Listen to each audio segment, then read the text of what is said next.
Hey guys, this is Alex with another TFB TV video. Today's topic is 5 overlooked semi-automatic rifles. These guns mostly are no longer made and imported into the U.S. Or in the none of them actually, well, some of them are still made, just not in the U.S. Anyways, guys, what we have are 5 guns that are overlooked by most people because they're not common most of the time. They didn't sell well in some cases. In some cases they sold really well and actually provided some ammunition for the '89 import ban. That was kind of before 1989. There was a slew of all kinds of crazy tactical rifles being imported, and then in '89 they decided to halt crime. It'd be a good idea to stop the importation of foreign, what they would call assault rifles, but are not assault rifles as they're semi-automatic only. Yeah. Absolutely. So let's start off with the first one, which is probably the ugliest gun on the table and arguably in my collection. But this is or maybe not. But anyways, maybe that's a good 5 guns top. But this is a Gwin Firearms Bushmaster rifle. It predates the Gwin Firearms, predates the Bushmaster company, and basically it's a rifle version of a pistol called the Bushmaster ARM pistol.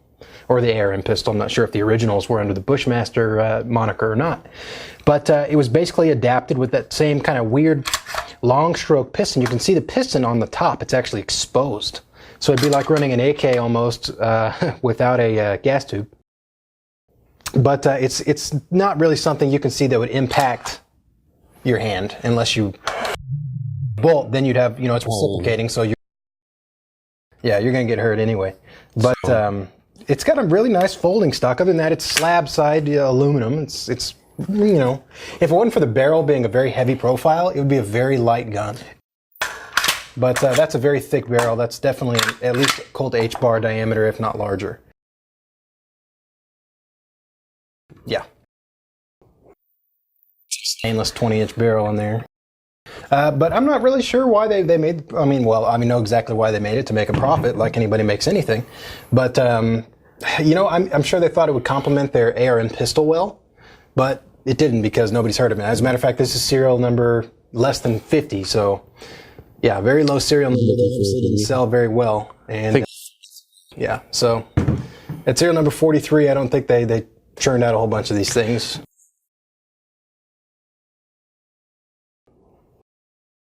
Yeah.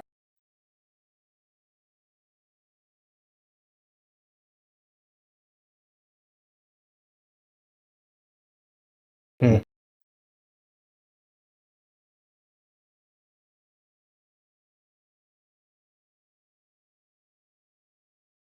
Almost like they had the ARM pistol and then it was an afterthought. Someone at the factory was like, I bet we can make this a rifle and sell it. And they did, and now, we got these. Yeah. That's all you, my friend. Yeah, okay. It's kind of got that retro 80s style. A weird Stoner 63 sight on the back, kind of.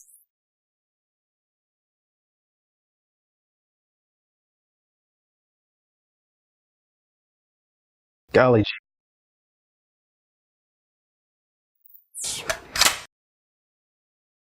Maybe. Who knows? But anyways, it's an overlooked gun. Other than that, there's not much negative or positive I can say about it. It's a gun. It takes AR-15 magazines and fires 5.56. So if you need something that fits that bill, this might do it for you. Yeah. Anyways, on to the next one. This is a very overlooked firearm. This is a Beretta AR-70. Now the AR-70 was actually the mainstay, still is. The AR-70-90 is the main rifle of the Italian Armed Forces. It's now being supplemented by the ARX-160, which is a horrible gun, as we tested and found out. It's just, I'm sorry guys, I'm sorry. If you got one and you like it, whatever. But I tested a lot of guns for the blog, and that's probably the only one I've tested where I was just like, wow, I have to write a bad review. Yeah, because this is a great gun.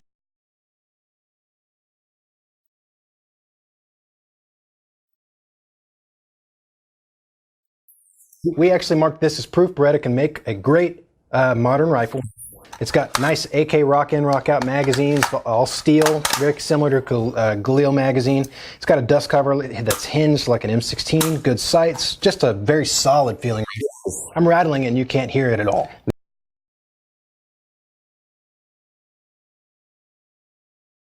Oh, something that's weird is the flash hider isn't actually separate. It's the kind of a barrel shroud setup.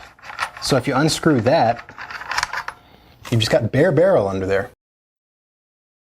So I'm not exactly sure why they did that. Maybe it helps with suppressors. Have a blank firing adapter. If you've ever served in the Italian military, maybe chime in and let us know what that was used for. But it's got a very nice feel to it, very positive and everything like that. Truly, it's a good looking firearm too, handsome firearm. Like the last firearm, that's pretty ugly. But what's funny is these, I've always heard a rumor that these got in the country kind of under Beretta's nose, because when I got the box for this, it says, "Congratulations on your purchase of a new Beretta shotgun, model AR-70, gauge 223." So I'm thinking, that there might be some truth to that, because I've heard that they got in by way of some non-traditional methods. You know, I haven't seen many of these on the market, but they are overlooked. Not a lot of American shooters know about them. Cool looking guns. Me too. Well, they did. In your I mean, and by import, which is exactly the case with the next gun, which is probably one of the most proven and tested guns on the table. That's going to be the Daewoo K1A1, or well, K1. I'm not sure if it has a roll mark for an A1 or not. Okay, K1A1. Anyways, the Daewoos, both the K1 and the K2 are both great. However, they're both different a little bit. The K2 is a gas piston gun. The K1 is a... if you look at the carrier, it looks like a AR-15 bolt carrier chopped in half, and you'll notice it doesn't have a buffer tube because it has a top spring arrangement, kind of... it's kind of a hook type deal, like a 6. But it's a truly fantastic gun. The Koreans really did their homework. They took the elements that worked best of an AR-15 and they deleted what I consider as one of the worst parts of the AR-15, which is the buffer tube. Not that the buffer tubes are susceptible to breaking, but because they eliminated the buffer tube, they have an excellent collapsible stock. And it's got 3 positions, all the way closed. It has it. It's got position 1 and position 2 if you've got long arms like I do. Obviously, guys have probably seen the pictures of the Korean soldiers on the DMZ and stuff, and there's some pretty monstrously big dudes. I'm not sure if they station the biggest dudes on the DMZ. Probably do. Probably is. Your average North Korean's a lot shorter than your average South Korean. It's a good thing to do, I guess, when you're trying to show force. But it's a fantastic firearm, and it's reliable. It's very reliable, and I'd like to thank the viewers from Korea for giving us these, and keep on keeping on. I'd like to have a K2, but I've been looking for one. You know I've been looking for a nice K2 for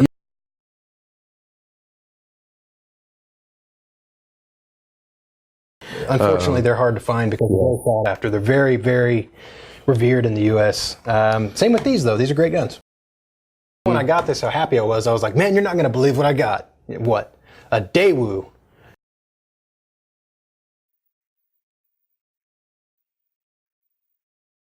Right. Yeah. So we took it to the 4th of July shoot that year, and everyone who shot it loved it.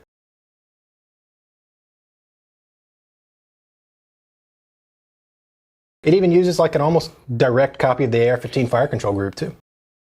In the semi-auto form. It's got the same, you can even look, the lower looks like very AR-15 like. It's aluminum obviously, but it's got some different machining, although the magwell is almost identical. Yeah.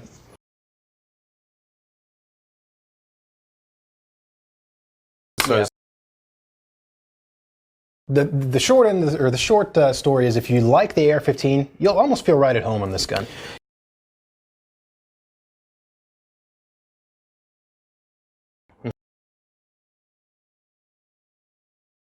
Korea's AR-15 right there. I don't know if North Korea has an answer to the AR-15. Probably not. Anyways, we've got the Rob Arms in. I've taken this to the range a couple times, and almost everybody goes, "Whoa, man, how'd you get a Stoner 63?" And I say, "Oh, well, it's not a Stoner 63. It's a Rob Arms M96." Now, there are very few interchangeable parts with a Stoner 63. I believe the shoulder stock and only one other component actually interchanges. However, it does kind of use the same operating system, gas piston and all. They could even be converted to top feed with what they called the Brin kit at the time. However, Robinson Arms no longer makes this gun. It was a commercial failure. People kind of looked at it and thought, that's an ugly gun. I'd rather have an AR-15. It's a ban era gun, the American 1994 or 2004. No bayonet lug, removable flash hider, no threaded barrel. It's just an integral kind of crummy brick. Yeah, I saw that they did that. That's cool too. I like that they're showcasing some of these old, unusual guns. That's actually probably one of our favorite YouTube channels. They do a great job over there. And this is a cool gun. It's got adjustable gas. It's got nice controls. I really wish I had the Brin kit just to show how it could be converted to top feed, because that's just. Although I guess I can show how the barrel comes out. You just lock the thing to the rear. There's a button. Press the button, there's your barrel. And then you could put in your top feed barrel and you flip the magazine well to the top with just one pin and stuff. And that's all there is to it. I'll put the barrel back in. Now, last up is a gun that we're very fond of. You guys have seen us talk about it before, probably. This is the Finnish Valmet, or Valmet. I'm not 100% sure how that's pronounced. I think it's Valmet. Anyways, basically the Valmets are... we call them Valmets here in the United States because that's kind of a misnomer. It'd be like calling all AR-15s Colts, because Valmet is a company in Finland that makes all kinds of different firearms. It's more accurate to call these RK variants. The RKs are the backbone of the Finnish armed forces. They're basically hot-rodded AK variants that have been accurized and have features that I find endearing, such as night sights, the feed sights, a gas tube guide, or kind of a piston with like little arms on it that guide it in the tube to eliminate. Yeah, not to mention a kind of a neat wooden laminate stock. Yeah, looks nice. And the gun just handles well. It's very light for being an AK variant. And it's a very endearing gun. Not to mention it's got the goofiest wire cutter in the world, where you twist the wire up into the cuts the wire, which technically is a wire cutter. Like louder than a set of dikes for sure. But anyways, this trigger is so light it actually won our trigger pull test. I did an old article on it a while. 0.12 pounds or something trigger, and it's a nice two-stage trigger that's just crisp. I mean, crisp as you can imagine.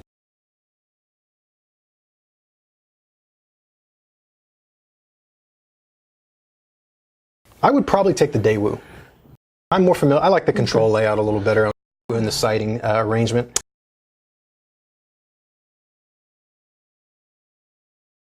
Fair enough. That's not a shameful pick at all, guys. But anyways, this is a good list of 5 rifles that are overlooked. You probably won't see them in a whole lot of gun stores, but if you do some looking around on Gunbroker, if maybe you're interested in one, they're out there, and you'll find them for sale occasionally. The prices seem to be kind of steady because people don't know about them.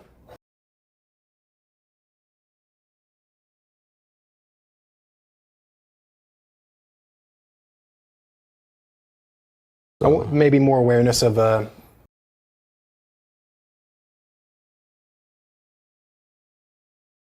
yeah, no, I know that the Koreans love those Daewoo rifles over in South. Yeah.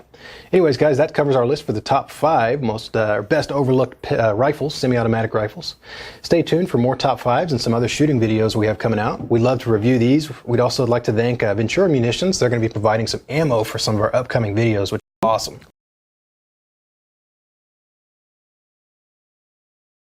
Good targets for us to shoot at, and that way we can put the GoPros on the targets, do that kind of thing. But until next time, I'm Alex. Thanks for watching TFB TV. If you liked what you saw, hit that subscribe, and thank you very much for watching.